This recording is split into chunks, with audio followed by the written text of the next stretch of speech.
Hi guys, let's make halim together using Radhuni's premix. Now who doesn't like halim? But দেশের বাইরে হালিম পাওয়াটা একটু difficult and পাওয়া গেলেও দেখা যায় টেস্ট ম্যাচ করে না।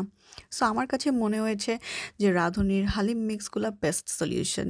এই ভিডিওতে যেহেতু আমি স্টেপ বাই স্টেপ দেখাচ্ছি তাই আমি আসলে স্টেপ বাই স্টেপ বলছি না কী কী করেছিলাম।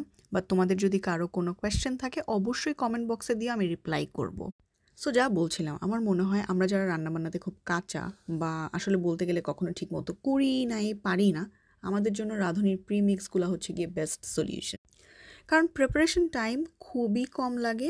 ডালের যে মিক্সটা ছিল আমি জাস্ট নর্মালি গরম পানি দিয়ে 15 মিনিটস ভিজিয়ে রেখেছিলাম। তারপর আমি নিজের মতো করে সব মশলাগুলো ইউজ করেছি একটু একটু করে, জাস্ট একটু টেস্ট বাড়ানোর জন্য। অ্যান্ড মাংসটা যাতে সিদ্ধ হয়ে যায় কুইকলি তার জন্য আমি মাংসটাকে ছোট ছোট করে কেটে নিয়েছিলাম অ্যান্ড রান্না করার সময় অল্প একটু সয়া সস দিয়েছিলাম, বিকজ আম্মু সেড মাংসতে সয়া সস দিলে তাড়াতাড়ি সিদ্ধ হয়। বাস দেন মাংসটা হয়ে আসলেই ডালের যে মিক্সটা ছিল সেটাকে আমি অ্যাড করে দিয়েছিলাম অ্যান্ড আই থিঙ্ক আমি একটু একটু করে গরম পানি অ্যাড করে 2 ঘন্টার মতো করে কুক করে নিয়েছিলাম।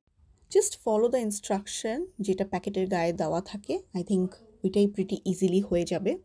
লাস্টে জাস্ট একটু বাগার অ্যাড করেছিলাম to enhance the test. I hope you guys like the video. Thank you for watching. Bye.